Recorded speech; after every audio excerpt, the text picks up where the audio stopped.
Dan Nabi SAW sudah memastikan itu. Nabi SAW suatu waktu tertawa sendirian. Sampai Nabi heran, ya Rasulullah, kenapa kau ketawa sendirian? Sebagaimana kau bertanya, aku tadi juga bertanya ketika melihat Jibril ketawa sendirian. Saya bertanya, kenapa kau ketawa, wahai Jibril? Dijawab oleh Jibril, dan itulah jawabanku kepada engkau yang bertanya, kenapa aku tertawa sendirian tadi? Apa katanya? Iya, aku melihat ada seorang manusia, banyak hamba Allah yang minta, ya Allah bahagiakan saya hidup di dunia bersama istri saya, anak saya, ini sebagainya. Bahagia itu tidak Allah ciptakan di dunia. Bahagia itu nggak ada. Allah nggak ciptakan di dunia, nggak ada. Mohon maaf. Jadi semua yang kita punya ini nggak ada yang 100% membahagiakan. Tahu bahagia kan? Bahagia itu nggak ada kecewanya sama sekali. Terlaksana semuanya. Kita pengen glowing. Semuanya kan pengen glowing kan? Tapi harus ke bening dulu. Tapi kita harus pergi ke apa lagi? Selain bening kan? Berlian. Apa lagi? Klinik-klinik gitu loh. Apa nih? Samanta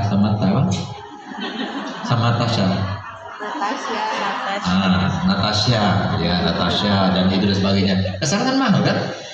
Duit kan? Duit lagi, keluarin duit lagi. Susah nggak ngeluarin duit? Susah. Itu bahagia.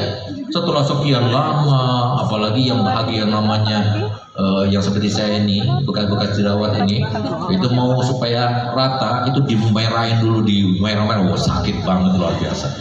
Saya pikir langsung bisa tertutupi, nggak taunya seminggu saya nggak bisa keluar. Itu loh di dunia. Itu dunia. Jadi komponen yang Allah ciptakan untuk bahagia kita nggak ada. Itu dunia. Bahagia itu nanti di akhirat. Ya. Kita senang dengan buah-buahan. Paling kita senang ya Pak, durian. Kita makan banyak bikin gemuk. Kita senang lombok, banyak bikin mencret. Apalagi semua itu ada indikator yang membuat kita itu kecewa jadinya kalau berlebihan dan sebagainya. Tapi kalau di akhirat nggak ada, semuanya menyenangkan. Nggak ada perlu nanti ibu-ibu nanti saya nanti kalau mau meninggal tolong ya bawain sisir ya sama cermin. Kenapa? Takut di surga nggak ada sisir sama cermin gitu. Nggak perlu. Kenapa? Di situ nggak diperlukan lagi sisir. Jadi yang rambutnya ibu itu yang panjang itu, yang indah itu, yang nanti saya bisa melihat ketika di surga. Sekarang nggak. Nah makanya dia diobral sekarang. Kalau diobral sekarang nanti kita nggak melihatnya lagi. Berarti bukan termasuk ahli surga nanti naudzubillah ya. Nah sekarang ditutup. Nah, tapi nanti akhirnya kita membukanya. Nah itu nanti di sana bangun tidur pun nggak lecek, rapi. Pohon kita buah kita ambil dari pohonnya kita ambil, kita makan banyak kita makan, ambil lagi kita kenyang. Itu tidak menjadi kenyang perut kita, tapi jadi keringat dan keringat itu menjadi harum dan minyak buat kita. Nggak ada kamu cari mana toilet, aku sakit perut, nggak ada toilet di surga, nggak ada toilet. Itu loh kebahagiaan nanti. Tapi di sini jangankan kita, ini loh, jadi perbandingan terus ya, ingat terus. Jangankan kamu, Nabi kita Muhammad itu loh, kehidupannya itu bagaimana, ujiannya Allah kepadanya bagaimana, sangat berat, nggak ada yang mampu di antara kita, maka dia selalu menantang kita semuanya. Kalau lau usibtum bi musibatin falyuqarin bi musibati. Kalau seumpama kalian itu tertimpa dengan ujian yang berat-berat, ayo bandingkan dengan ujianku, nggak ada apa-apanya kita sama ujiannya Nabi Muhammad. Kasihan deh Nabi Muhammad itu kalau kita lihat dari masa kecilnya, lahir sudah nggak ada ayah. Sampai-sampai ingat ya waktu Sayyidatuna Halimah itu mencari penyusu yang menyusu pada dia, pernah ditawarkan semua yang datang bersama beliau 40 sekian orang itu, semua ditawarkan Nabi Muhammad, semua yang menolak ya. Karena siapa yang mau bayar?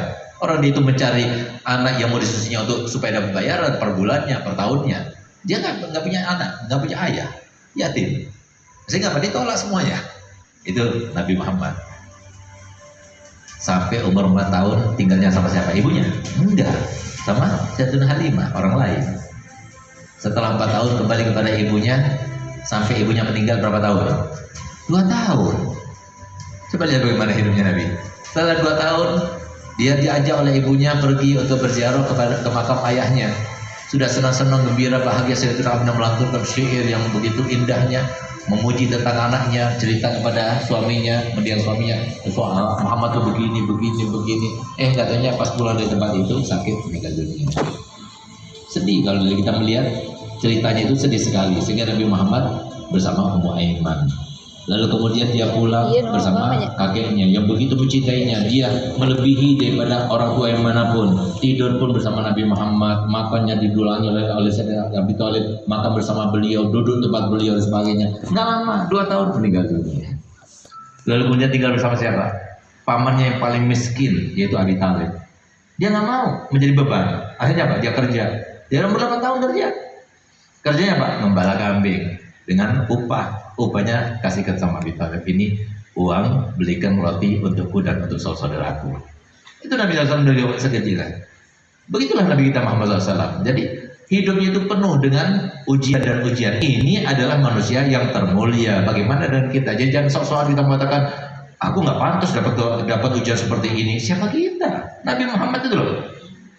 Orang ujiannya itu nggak ada apa-apanya kita dibandingkan Nabi Muhammad. Jadi pastikan bahwasanya tambah banyak ujiannya, tambah besar keimanannya. Tambah banyak ujiannya, tambah besar cobaan Allah kepadanya, berarti tambah besar pula cintanya Allah kepadanya. Jadi cobaan itu adalah cintanya Allah kepada kita. Pekerjaan perempuan yang paling sulit itu adalah bagaimana kita menjalani ketentuan Allah tapi kita ridho. Itu sesuatu yang paling sulit dilakukan oleh perempuan. Kalau semua kita harus ridho, tapi Allah juga ridho, kita harus lakukan ridhonya siapa? Allah. Ayo, kita harus ridho, Allah ridho. Kita Allah ridho, kita nggak ridho, atau kita ridho, Allah nggak ridho. Kita lakukan yang mana? Allah. Ridhonya Allah. Ridhonya Allah itu berarti berat apa tidak kita rasakan untuk ridho? Berat kan? Itu yang harus kita kalahkan. Ambil contoh ya, tapi bukan buat sebuah percontohan saja. Kenapa yang namanya perempuan itu paling sulit itu dimadu? Nah, ini contoh aja, contoh. Sekarang saya cuma bikin gambaran. Kalau Allah berkehendak dia itu suaminya memadunya, ada seorang wanita yang bisa menolaknya? Ada seorang wanita yang bisa merubah takdirnya? Ada yang bisa merubah takdirnya Allah? Nggak ada, percuma gitu. Tapi yang ada justru dia itu menghancurkan dirinya sendiri. Dengan dia rela untuk berminta cerai kepada suaminya, akhirnya dia nggak tanpa suami, dia nggak ada sudah, ladang ibadahnya sudah nggak ada, hanya gara-gara ini dan sebagainya. Nah, ini kan satu contoh karena dia itu tidak menguasai, dia lebih mendahulukan ridhonya dibanding ridhonya Allah. Ini di antara contoh. Makanya kan berat. Pahala untuk kita mendapatkan pahala itu berat, mendapatkan ridhonya Allah itu berat, semuanya berat. Laki berat, perempuan juga berat. Tapi intinya ridhonya Allah itu adalah sebuah tujuan yang paling utama untuk kita dapatkan. Dan itu berat, nggak mungkin bisa kita dapatkan langsung begitu saja, tapi harus bertahap, sedikit demi sedikit. Nah, oleh karenanya, bagaimana cara kita mencapai kepada itu? Tingkatkan keimanan kita. Yang pertama, tambah keimanan kita. Semuanya sudah dijelaskan oleh Nabi Muhammad. Takut kita kepada suami, takut kita kepada anak-anak, takut kita kepada kehilangan harta dan sebagainya. Nabi SAW sudah jelaskan itu. Cari pengetahuan tentang itu supaya kita tenang bahwasanya itu semua ada titipan. Bahkan ketika kita itu diberikan musibah oleh Allah Ta'ala, kita disunnahkan untuk membaca Inna lillahi wa inna ilaihi raji'un, untuk mengingatkan kita. Ingat, itu semua cuma titipan, bukan kau miliki. Masalahnya kita sudah merasa bahwa itu adalah milik kita, itu yang salah. Nah, oleh karena itu maka di sini yang salah dari kita itu, kita ini terlalu mencintai bendanya, tapi kita lupa kepada fungsinya.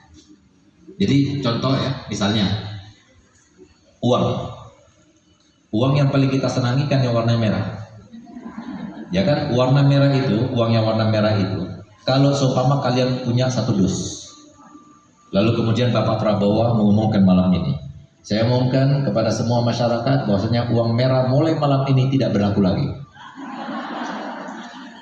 Masih mau disimpan yang sedus itu?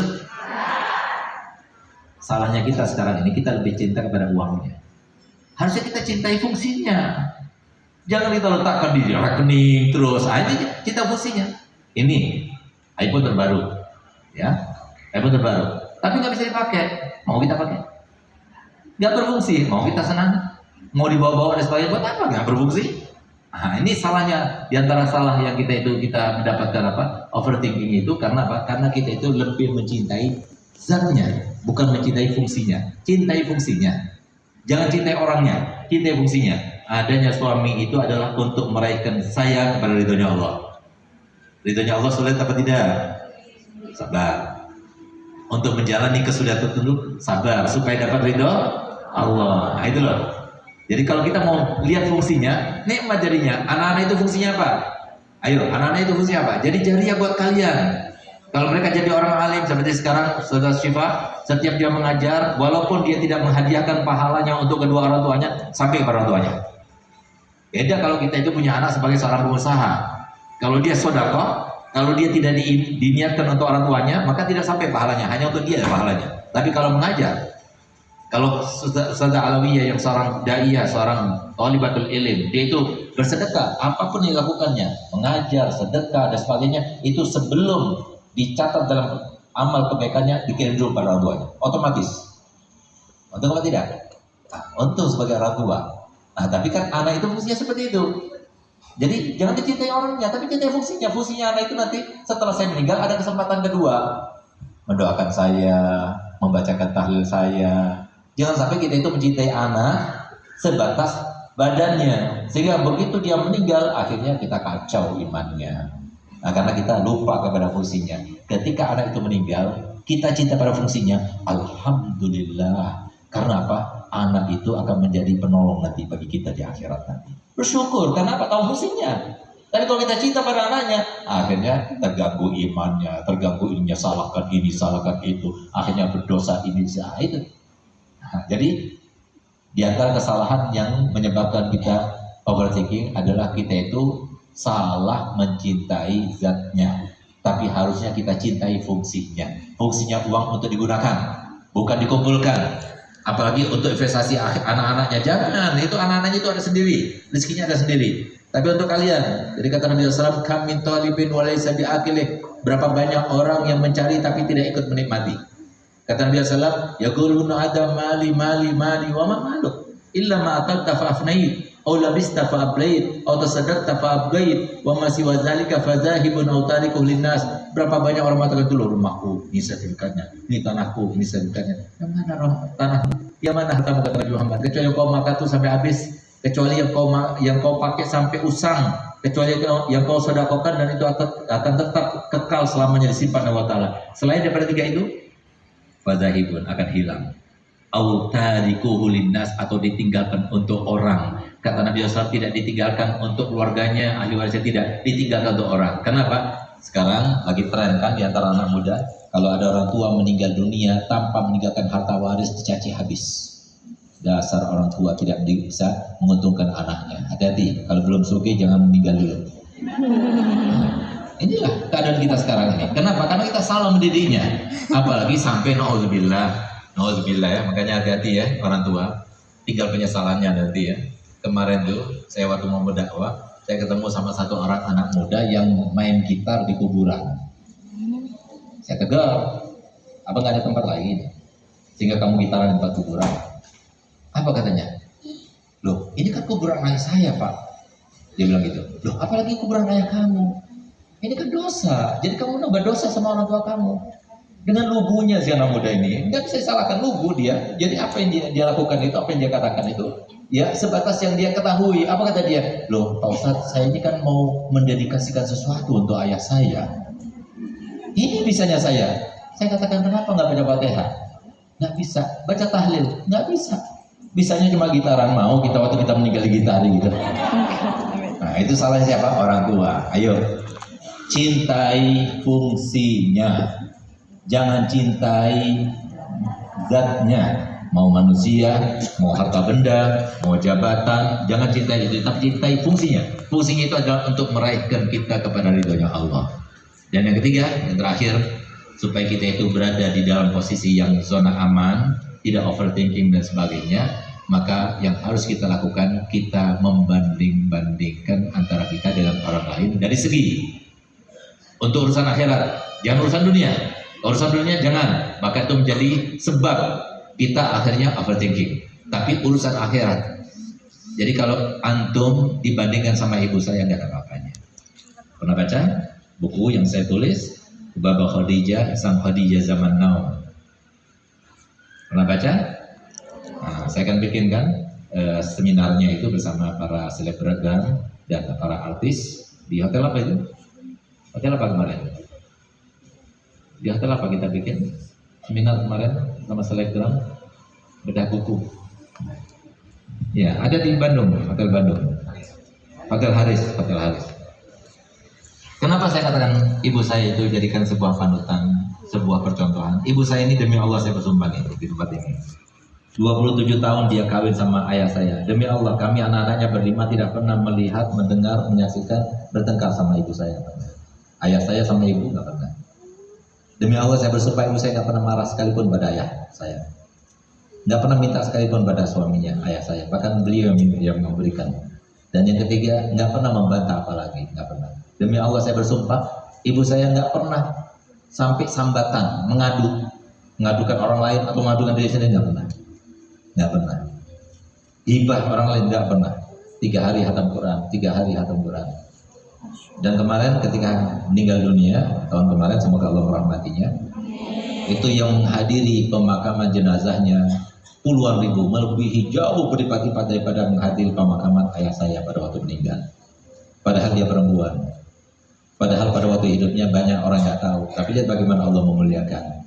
Subhanallah, ketika beliau meninggal, kita baca wasiatnya. Di antara wasiatnya, semua hutang pondok kepada saya punya ibu semuanya dibebaskan.